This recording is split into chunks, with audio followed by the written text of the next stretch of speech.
In 1979, a revolution topples Iranian ruler Shah Mohammad Reza Pahlavi, and with that, a monarchy of more than 2,500 years. Ich habe zunächst nicht an einem Umbruch geglaubt. That's the way authoritarian regimes fall. First gradually, and then suddenly. The Shah's mistake was to want to do too much too fast. Shah Mohammad Reza Pahlavi, Persia's last emperor, was a key figure in world politics in the second half of the 20th century.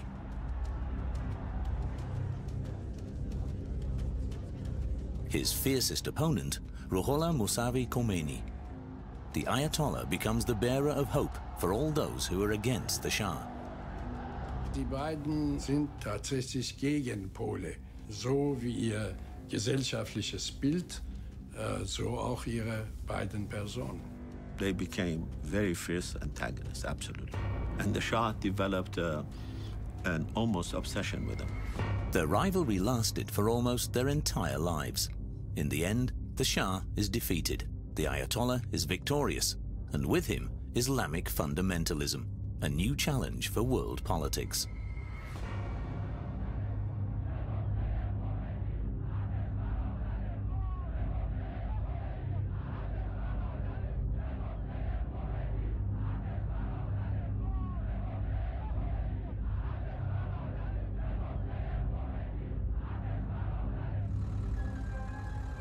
In September 1941, a young man becomes the new ruler of Iran.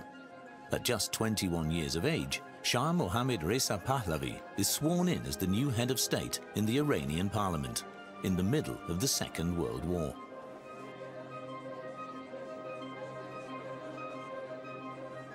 His father, Reza Shah Pahlavi, had remained neutral.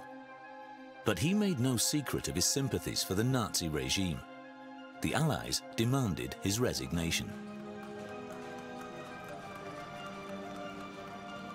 Since Hitler's attack on the Soviet Union, the British and the Americans depend on Iran for the transport of heavy war materials to Russia, for the fight against the German Reich.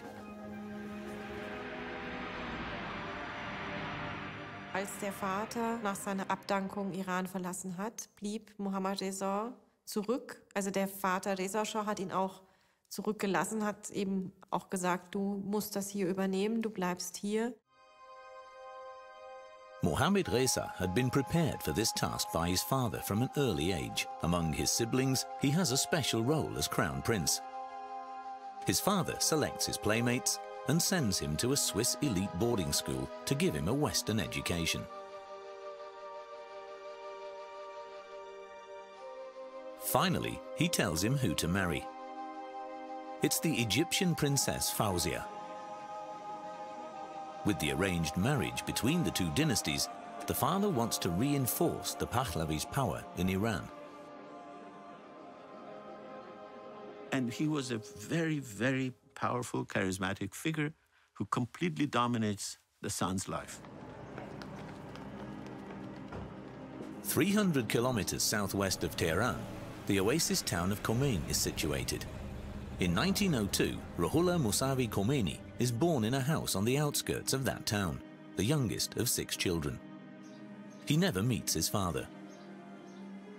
His father is murdered when he is 5 months old under suspicious circumstances. Khomeini will later hold Reza Shah accountable. Until the end of his days, Ayatollah Khomeini thought that Reza Shah personally had intervened and to save the murder. That was that bitterness left in him, because in his writings, you know, every now and then he says, those whose fathers have been killed by Reza Shah. Khomeini grows up without a father. This will impact him all his life.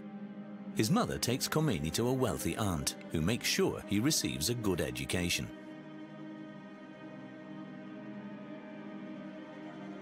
At 5 years of age, Khomeini starts school. A village teacher teaches him how to read and write. He's a fast learner. Among his classmates, he's the most gifted. While others play, he studies and reads the Quran. Before Reza Shah was forced to abdicate, he had started extensive reforms in Iran.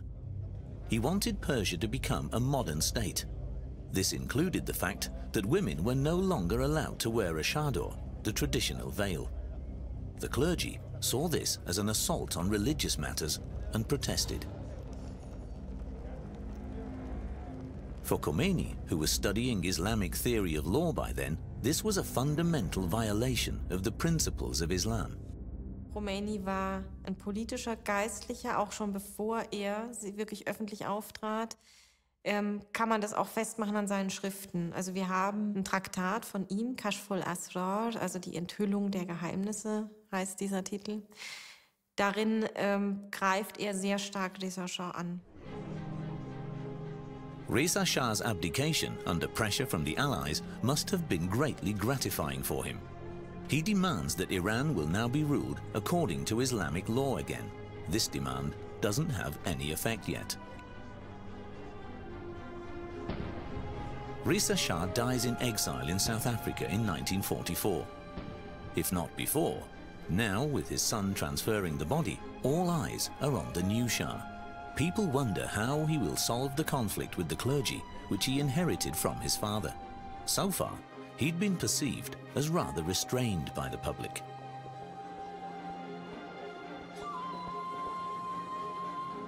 As Shakespeare says, some have greatness thrust upon them and some seize greatness. Mohammad Reza Shah had the monarchy seized thrown upon him. And there was a big difference with someone who goes and grabs power and creates the modern state with someone who was essentially a reluctant king. The young Shah acts surprisingly resolutely. Like his father, he wants to modernize state and society, but end his father's confrontational course with the clergy. His subsequent opponent, Khomeini, now teaches Islamic theory of law. He finds a sympathetic ear in younger students who become radicalized. One group names themselves Fadaiyan-e-Islam. These martyrs of Islam are Shiite fundamentalists. They come from the ghettos of Tehran and demand the establishment of a theocratic state on the basis of the Quran. Any Western influence is to be banned. Women must wear veils in public again. Within a couple of years, they really became very important because, first of all, they assassinated a top intellectual, Mr. Ahmad Kasravi, who campaigned against Islam as a whole. Then they proceeded further and assassinated the Prime Minister, General Razmara. And Khomeini was the cleric who gave them clerical cover. Because, you know, in Islam, or at least in Shiite Islam, you can't just go and kill somebody unless a clerical authority writes a fatwa, as, for example, like Khomeini wrote against Salman Rushdie. In early 1949, there's an assassination attempt on the Shah as well.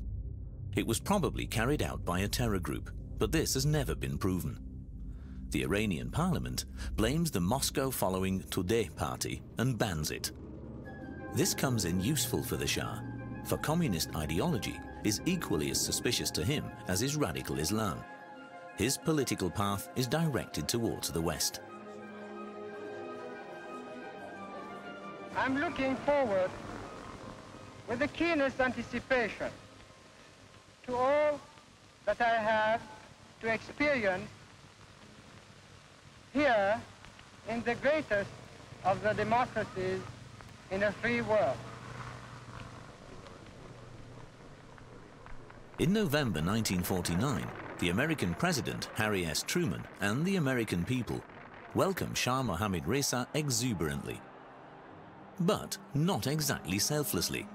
They want to secure access to the huge oil reserves in Iran.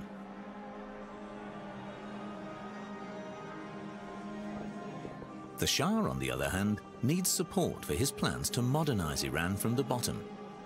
He's interested in all technical innovations like the Hoover Dam. Not everyone likes his enthusiasm for the West. Das Land war total abhängig. Der Schah war abhängig von den Amerikanern und von den Briten. Und wir wollten ein unabhängiges Land haben. Ein Land, das sein Schicksal selbst in die Hand nimmt, selbst entscheidet. The global economic boom after the war requires fuel. Oil. In Abadan, near the Persian Gulf, the world's greatest refinery is built. Since the beginning of the 20th century, oil production had been mainly in British hands. In Iran, the Anglo-Iranian Oil Company is like a state within a state. When the Iranian parliament decides to nationalize the oil industry in March 1951, Great Britain pulls the oil plug on Iran. Many British experts have to leave the country. The takeover of the oil facilities by a national company is cheered on boisterously. But the oil embargo soon forces the country's economy to its knees. Extremist parties like the Communist Tudeh party take advantage. They become very popular. The Shah temporarily flees into exile, out of the line of fire. The mullahs and their followers, and different political groups like the communists who aim for the abolition of the monarchy and a people's republic, fight for dominance in Iran. The Shah only manages to stay in power through the intervention of the USA. The American Secret Service, CIA, supports him with a lot of money and helps him to establish his own secret service, the Savak. Our Shah became a kind of Roman Caesar, involved in day-to-day business, involved in day-to-day wars. And if, like the Roman Caesar, you become involved in day-to-day, like Julius Caesar, somebody will kill you. During this time, Khomeini doesn't make any public statements on political questions. He withdraws to his house in the holy city of Qom, where he lives with his wife and children. Only his most dedicated followers come to see him, but they don't say a word about what Khomeini discusses with them either. In solitude, the clergyman continues his work on his ideas for the Islamization of the Iranian state, discreetly but with confidence. He is extremely confident when he meets the Shah in person. On behalf of the Grand Ayatollah, Khomeini asks the Shah to pardon one of the assassins from the terror group Fadayan-e-Islam, successfully.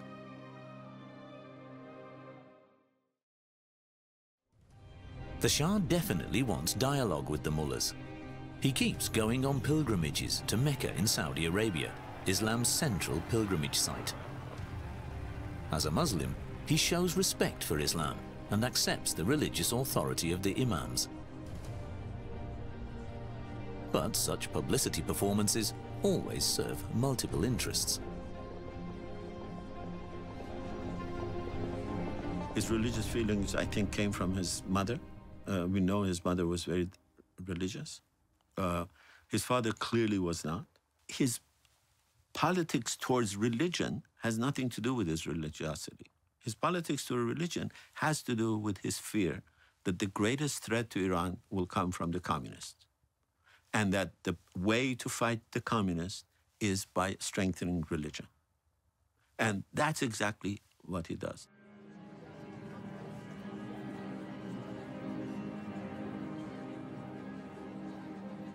Any ally in the fight against the influence of the communist Soviet Union is fine with the Shah. Therefore, he tries to win over the clergy, which was traditionally anti-communist and monarchist. It's a calculation which won't add up. He certainly thought that that ideological backing was religion. And that's, again, another mistake that he made. Religion, particularly as incarnated by the Shia clergy, could never have become the ideological framework on which to build modernization and westernization. In December 1959, there are pompous festivities in Tehran. Tabloid reporters from all over the world fight for the best picture of Mohammad Reza Shah and Farah Diba. After 2 divorces, the new queen needs to produce the desired successor to the throne so that the Pahlavi dynasty can live on. Farah Diba becomes an influential woman at the side of her husband. She also accompanies him on his trip to America in April 1962, where the couple are received frenetically.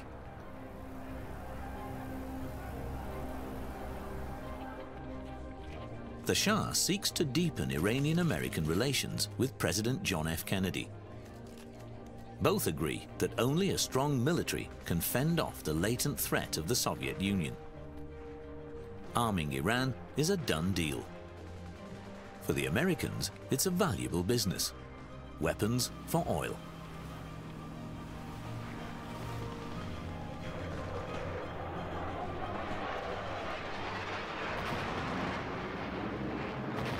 Die Amerikaner haben die modernsten Waffen dem Schah zur Verfügung gestellt, seine Militärs aufgebaut. Es gab unzählige militärische Berater im Iran. Die haben bestimmt, was gemacht wird und was nicht gemacht wird.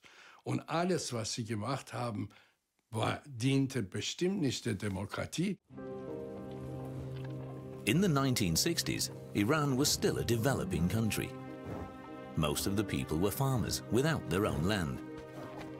The land belonged to feudal masters and land barons, including a number of mullahs and religious trusts. On the 11th of January 1963, the Shah introduces an extensive program of reforms. He calls it the White Revolution. Its aim is to markedly improve the conditions of life for the people. انقلاب سفید موقعی که علیزاده تصمیم گرفتن واقعا تصمیم و فکر خودشون بود، برای که همونطور که گفتم ایشون میخواستن مملکتشون، هموطنانشون پیشرفته بشن، جلو برن. A national referendum strengthens the ambitious program, which includes the abolition of the feudal system, privatization of state-owned companies, the fight against illiteracy, and the introduction of women's voting rights. Women are not allowed to take part in the referendum yet. However, they flock to the polling stations to demonstrate their approval. He wanted Iran to modernize. The White Revolution was intended to make Iran better, and it did. In many, many ways it did. It ended feudalism in Iran. That's not an easy thing to do. The starting point of the White Revolution was a land reform against the determined resistance of the clergy. The Shah hands over more than 500,000 hectares of land, an area twice the size of Luxembourg, to some 30,000 destitute families. یه دلیل این بود که فکر می‌کردیم، یعنی گفته می‌شد در اون زمان شایع بود که زیر فشار آمریکایی‌ها رژیم شاه این کار کرده، بنابراین این برای تامین کننده هدف‌های استعماری امپریالیستیه و به نفع مردم ایران نیست و یه چیز فرمایشی هست به دستور خارجی‌ها، به دستور آمریکایی‌ها. In order for children to learn reading, writing and maths, soldiers teach them in village schools. Adult farmers and nomads have to go back to school. The Shah involves all strata of the population in his campaign.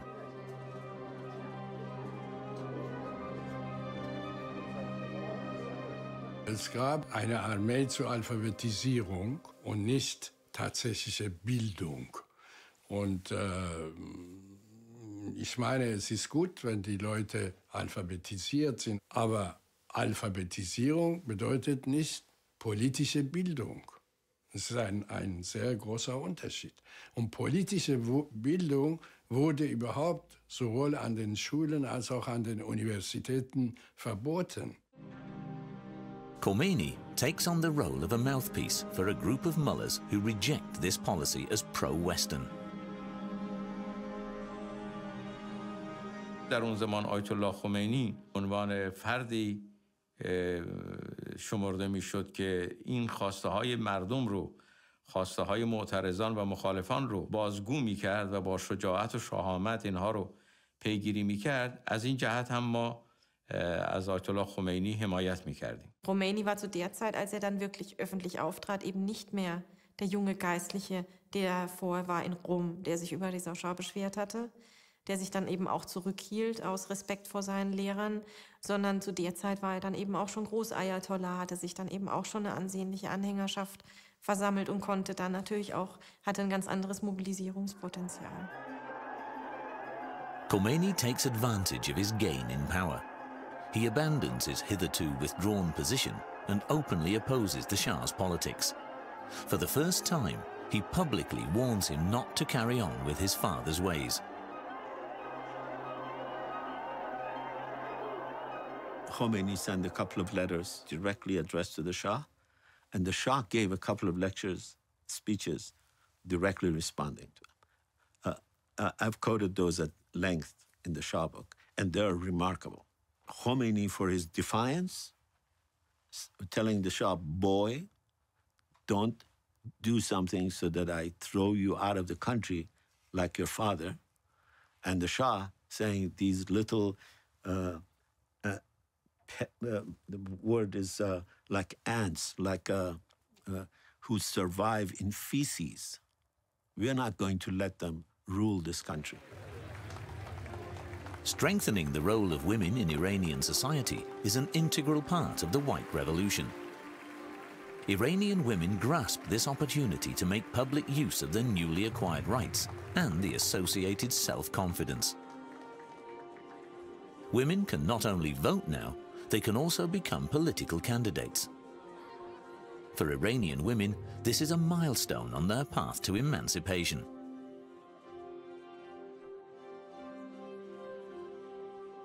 آزادی زنان که خیلی مهم بود، برصد حقوقی که زنان گرفتن بعد در مقایسه با خیلی ممالک اروپایی جلوتر بود. But there was a lot of resistance, and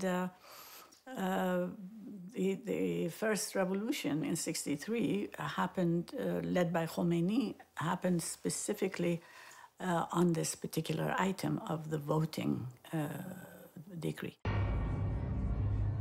For Khomeini and his followers, the new role of women in politics and society is a threat to the foundation of their faith. They mount a counterattack. Khomeini denounces corruption, state violence, and the torture used by the state's secret service Savak. He threatens the tyrant of our time in a speech with a black reaction to the White Revolution. Khomeini war der Einzige, der sehr radikal damals gegen den Schah sich geäußert hat.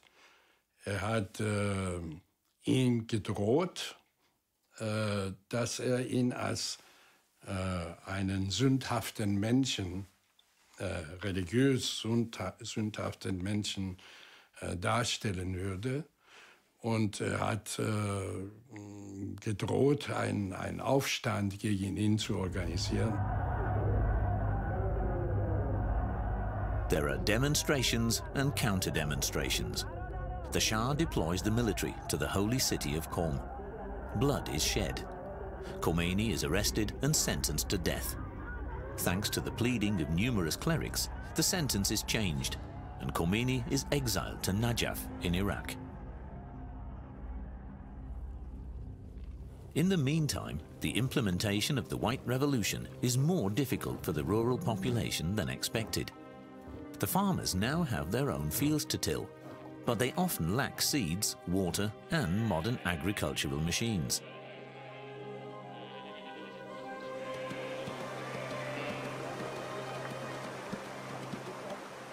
نتیجه این شد که این اصلاحات ارضی سبب شد که روستایی‌ها در ده نمیتونستن بمونن، راهی شهرها شدن، راهی شهرستان شدن، راهی تهران شدن. بعد در تهران هم چون اینا در داخل شهر نمیتونستن زندگی بکنن، آمدن حاشیه‌نشین شهرها شدن. و همین حاشیه‌نشین‌ها بودن در دوره انقلاب جزو سربازان انقلاب شدن. If you're going to end feudalism and you're going to bring millions of people into the city, you have to be prepared for it. You have to think, who is going to teach these people the political rules of the new game? And then he made it impossible for anyone other than the clergy to have a political organization in Iran. At first, Khomeini completely secludes himself in his exile in Najaf, a stronghold of Shiite Islam in Iraq. At 60, he believes he's finished. He's isolated. Many Iraqi scribes don't want to have anything to do with his political activities. He immerses himself in his studies of the Holy Scriptures again. He only communicates with very few of his pupils to stay abreast of the situation in Iran. One of his few pillars is his family, who have followed him into exile.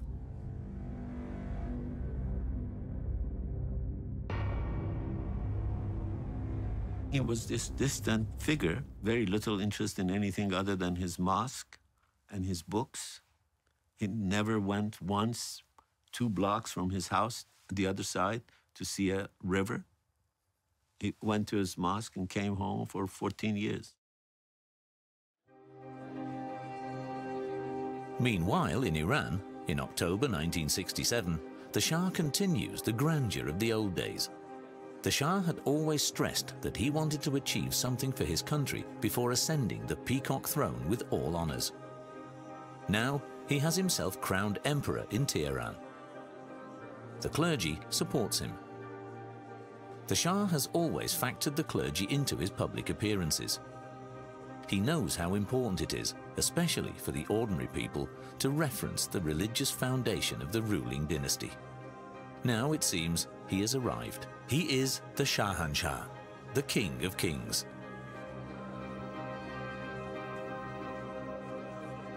And he also crowns his wife Empress, something that has never happened before in Persia's long history. همیشه میگم موقعی که حضرت تاجو به سر من گذاشتن مثل که تاجو به سر تمام زنان ایران گذاشتن و خب در تاریخ مملکت ما خیلی مهم بود این و راستش من اینقدر فکر نمی‌کردم که من مهم شدم. میدونید واقعا فکر می‌کردم که یه کاری برای پیش بردن و احترام به زنان. In May and June 1967, the glamorous couple is on a state visit in West Germany. They are welcomed by Federal President Lübke and Federal Chancellor Kiesinger. The visit mainly serves economic interests. The Shah visits the big steel companies along the Rhine and Ruhr rivers because he needs support for the industrialization of his country, for instance with the construction of new reservoir dams for the irrigation of farmland. It's a lucrative opportunity for the German economy. Man hat das Potenzial des Marktes gesehen. Die Banken waren auch beteiligt und daran interessiert, als Finanzier für derartige Dinge in Frage zu kommen, sodass das eigentlich ein Geben und Nehmen war. When the ruling couple visits the German opera in Berlin, the ugly face of the Shah regime is revealed. Members of his secret service Savak attack demonstrators who are protesting against suppression and torture in Iran. The situation escalates. The visit of the Shah and the protests against his politics mark a turning point in the history of West Germany. In Tehran, the Shah's monument, which Faradiba had commissioned, is meant as an architectural expression of the new modern identity of the empire. In the old imperial city of Persepolis, on the other hand, the Shah commemorates the Persian Empire's 2,500 years of history with an ostentatious celebration. In 1971, the biggest party in the world is held in the middle of the desert. Monarchs, heads of state, and dictators attend. The population is not invited.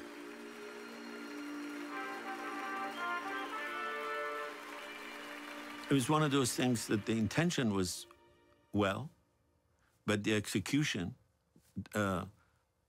went so much in exaggerated way, mixed with cronyism and corruption, that I think it backfired on him. In order to lead the White Revolution to success, the Shah upgrades the technology of the country with the help of capital assistance from abroad. He invests billions in electrification and numerous other industries. He wants Iran to get in with modernity, and become great again, just like the Persian Empire was historically. I think that our country in the next 10 years will be what you are today. In the next 25 years, according to other people, I'm not saying that, will be among the 5 most prosperous countries of the world. To this end, the Shah also invests in nuclear energy. US, American, and French companies want to do this lucrative deal. In the end, however, it's West German businesses who signed the deal with Iran.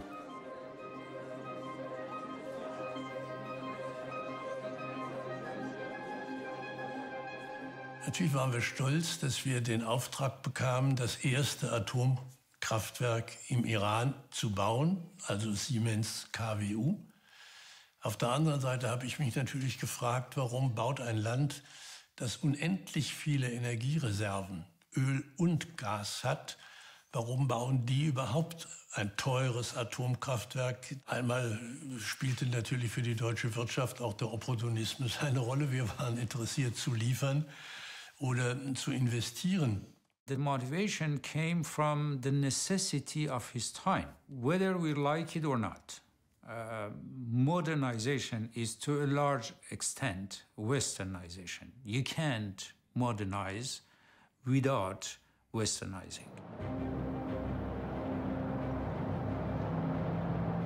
The capital, Tehran in particular, opens itself up to the cultural lifestyle of the West and becomes a modern metropolis. Veiled women are now hardly to be seen anywhere in the town. Young people are allowed to travel without restrictions and educate themselves. They enjoy all the advantages of a cosmopolitan city and show no inhibitions. On the other hand, the political power structures don't change at all. They remain traditionally monarchist and tailored to the Shah. Wollte alles alleine entscheiden. Und das war der Fehler, der erstens alle Misserfolge, die hatte, erklärt und letztendlich auch das, was zu seinem Ende geführt hat. و وزرای شاه جرئت نمی‌کردند به شاه بگویند وضعیت اقتصاد کشور خراب است. اینا همه ناشی میشد از این تغییر از بالا، اونم به شیوه استبدادی که پر از فساد بود و جنایت‌ها و کشتن روشنفکران، فراری دادن روشنفکران و خیانت، به لحاظی که ایران رو زیر سلطه بیگانه نگاه می‌داشت. In contrast, in Najaf in Iraq, time seems to have stood still. Khomeini holds lectures for a small circle of students. He thinks about what an Islamic legal system could be like, with the clergy taking on a leading role. He condemns the shallowness and pure sensual pleasures of the West, attacks the colonial powers and Israel, and demands the end of separation of politics and religion. The transcripts of the lectures are published in a book about the Islamic State. I think I was one of the maybe first people to read it. I was shocked by it. But I, like a lot of other simple people like me, thought this would never work. This is a medieval idea. Iran, that has had a constitutional revolution in 1905-07, is not going to let the clergy come and cut off people's hands in public squares. And it's not going to let the clergy rule because they know Sharia. I was wrong, as were a lot of other countries and forces. In Iran, this book about the Islamic State is not published, but banned. They want to prevent the radical ideas and theological demands of the Shiite cleric from spreading. But the censorship only increases the fascination Khomeini's book holds for the opponents of the ruling class. کتاب ولایت فقیه ایشون رو چند سال پیش از پیروزی انقلاب من خودم بارها عرض کنم که تو شهرستان‌ها بردم، جاهای مختلف بردم، دادم به دست افراد و البته این در حالی بود که اگر واقعا این کار ما به دست ساواک میرسید، ساواک متوجه میشد، خیلی به اصطلاح برای ما سنگین تمام میشد، گران تمام میشد، ولی در این حال ما این کار انجام میدادیم. Those who politically oppose the Shah's regime face imprisonment in the Iranian Secret Service Savak's prison, where torture and executions are daily fare. This was one thing the students had demonstrated against when the Shah visited Germany. There is no getting out of the dreaded detention center, which was built by German architects in the 1930s.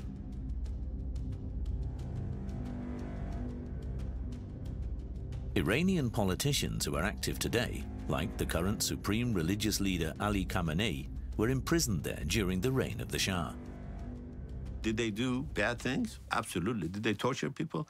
Absolutely. You can't forget that they actually did torture people. They tortured a lot of people. They executed a lot of people. But the opposition was also very successful in exaggerating the number of people who were in prison. We used to say in the Confederation that there are hundreds of thousands of prisoners in Iran. The actual number was about 4,000. Dissent, or worse, resistance, had no place in the Shah's regime. There is no open political dialogue on the country's social and political development. The parties, from left to right, are mostly silenced. The opposition has fled abroad or is imprisoned. The Shah's autocratic regime results in him losing contact with the people in his country more and more.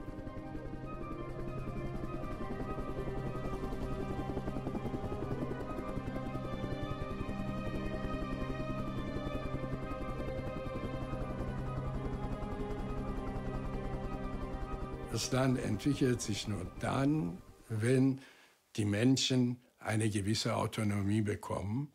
Das heißt, wenn sie das eigene Schicksal selbst in die Hand nehmen. Das ist ein Prozess der Demokratie. Ohne Demokratie, ohne Teilnahme der Bevölkerung läuft nichts. For instance, the dealers on the markets play an important social role in Iran. Millions of people come and shop with them every day. The Shah, however, doesn't really take the bazaris, the market dealers, into consideration in his politics of westernization. Department stores, chain stores and supermarkets like the ones you can find in the West threaten their livelihood. The Shah doesn't realize the consequences of his policies and how many enemies he creates for himself with them. Die iranische Revolution war ja erstmal per se keine rein islamische Revolution, sondern vereinte eben ganz unterschiedliche Kräfte, die eben auch in der iranischen Geschichte sehr stark waren. Deshalb würde ich das nicht reduzieren wollen auf so eine geistliche Opposition gegenüber dem Pahlavi-Staat. Tehran in particular, with its modern high-rise buildings, becomes the symbol of this belief in progress. But many people can't keep up with the Shah's pace. So they turn to that institution which is familiar to them and which gives them security in their insecurity. It completely went after the left, whether it was the left that was dependent on the Soviet Union or whether it was the social democratic left. The only people who were allowed to build mosques, build schools, teach their own cadres were the religious folks. And you bring millions into the cities, in shanty towns, concentrate them, made them easy to mobilize, and allow the clergy to be the only one who's active there. And then people are surprised that the revolution was won by the clergy. The Shah has many mosques renovated in the 1970s. The number of Quran schools also rises immensely. This way, he wants to assure the clergy how important Islam as an essential foundation of Iranian society is to him, despite focusing his politics on the West. With his public appearances and his annual pilgrimages to the city of Mashhad, which is one of the 7 holy cities of Islam, he hopes to keep the clergy securely on his side.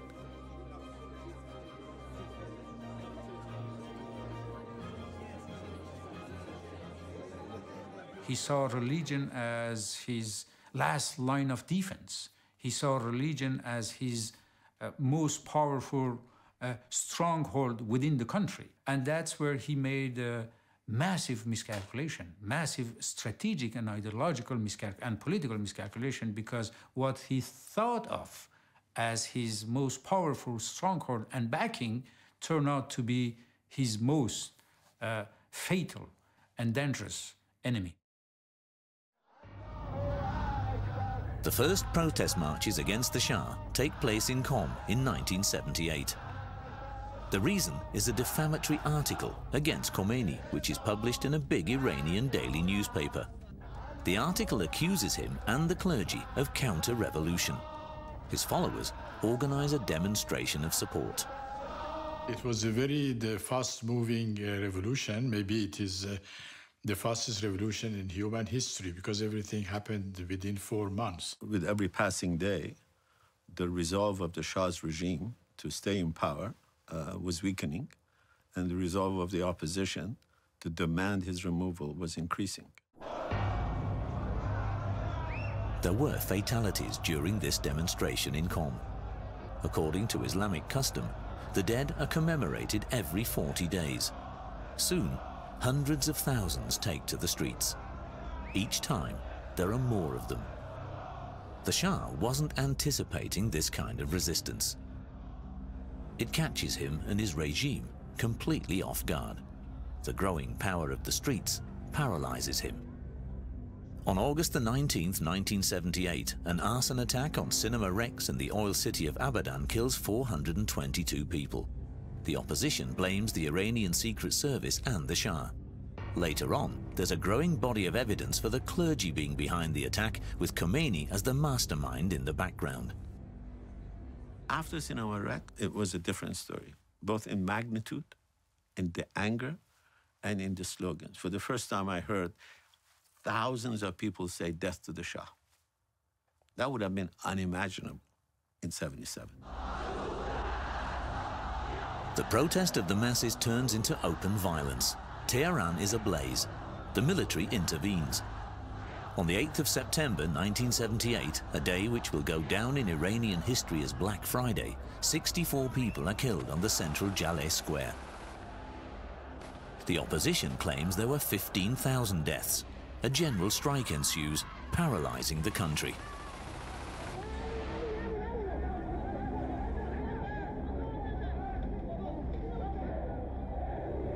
Der Schah verfügte über ein starkes Militär und Geheimdienste und dergleichen mehr. Also alle Instrumente der Macht hatte er in der Hand. Deswegen haben viele gedacht, auch so wie ich, erstmal versuchen wir mit Khomeini das Regime zu stürzen, danach wird man schon mit ihm fertig werden. At the behest of the Shah, the government declares Khomeini a persona non grata. He's forced to leave his exile in Najaf. His confidants advise him to leave for Europe, which he declines at first. What is he to do in a non-Islamic country? He is wrong. When he goes to Neauphle-le-Château, a little suburb of Paris, thousands of his followers from all over the world flock there. Western politicians and intellectuals like Jean-Paul Sartre, Michel Foucault, and François Mitterrand also support Khomeini. In France, he suddenly finds himself the center of the global public. He was suddenly catapulted into an international celebrity and was much more clever than the Shah, the British, the Iranian opposition gave him credit for. Because initially the idea was that they would send him to Neauphle-le-Château and he would become an embarrassment. He would say reactionary things and would frighten people. Well, he didn't say the reactionary things. He was very careful.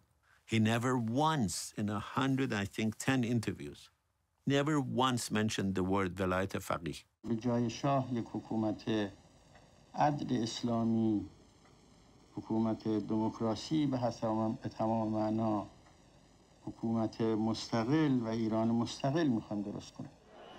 Khomeini mentions none of the radical ideas he expressed in his book on the Islamic State. Since his writings are banned in Iran and unknown in the West, no one can confront him with them. His speeches against the Shah are recorded and distributed in Iran. ما به هر شکلی که بود این بیانیه‌ها و اطلاعیه‌ها رو به این ور اون ور پخش می‌کردیم، نوار کاستش این ور اون ور می‌بردیم پخش می‌کردیم و خب اینها نوارهای کاست تا عمق روستاها هم می‌رفت. The generals in Iran are waiting for the Shah to give them the order to crack down on the insurgents. But he is weakened by cancer and doesn't signal anything of that sort. The military is perplexed and backs off.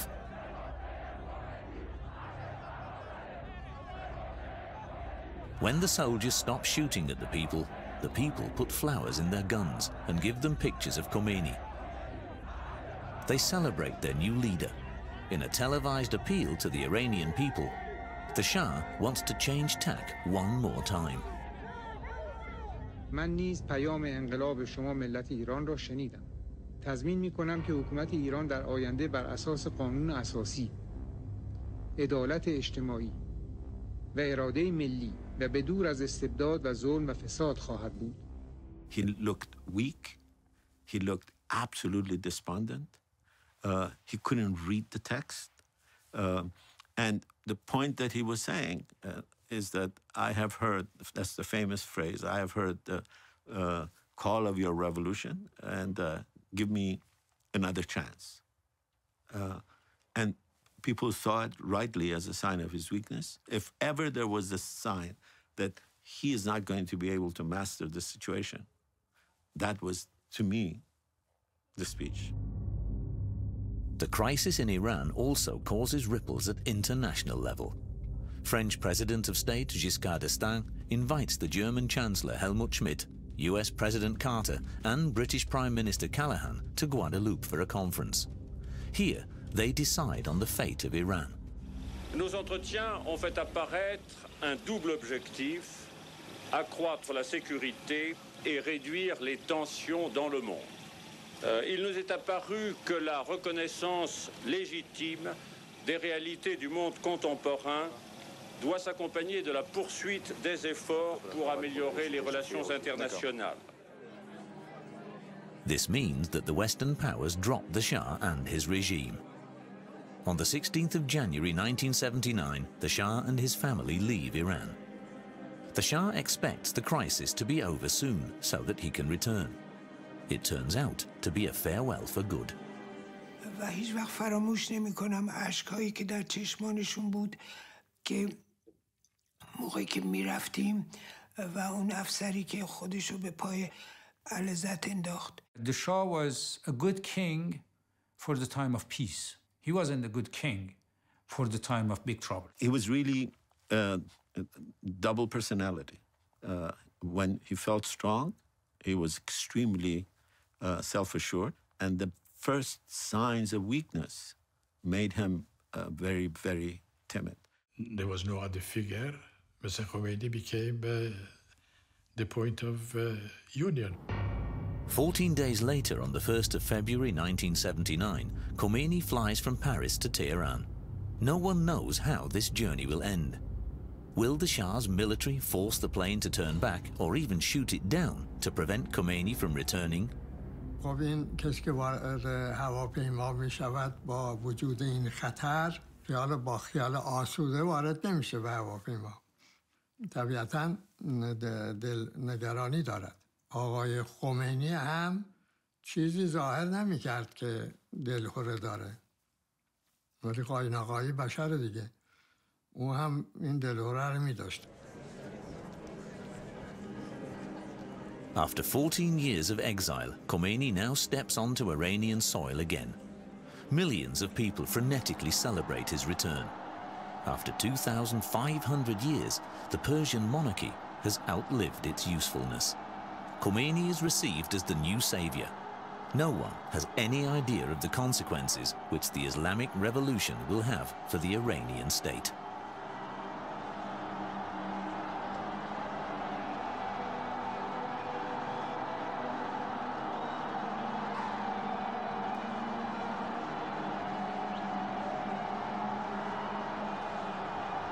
Virtually all our intellectuals supported Khomeini, from right to left, including those who had supported the Shah.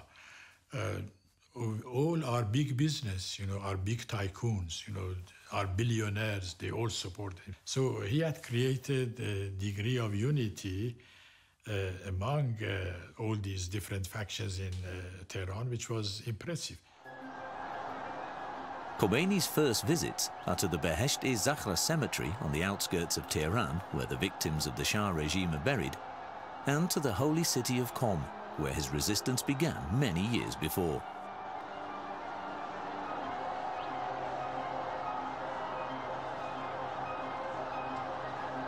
The confrontation between these two could be summarized to the confrontation of two opposing will. And in such a confrontation, it is always the stronger will that will win, and that's exactly what happened in Iran. Khomeini's will was far stronger to conquer power than the Shah's will to keep power. After an odyssey through several countries, the Shah dies of terminal cancer in Cairo on the 27th of July 1980. He lived to be 60 years of age. His body is buried in the Al-Rifai Mosque in the Egyptian capital.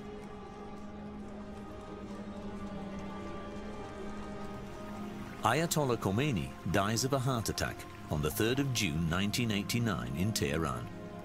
His resting place is a mausoleum. During his 10-year reign, he implemented his ideas of an Islamic revolution with uncompromising vigor and turned Iran into a theocracy, thus setting a dynamic in motion which even today keeps the world in suspense.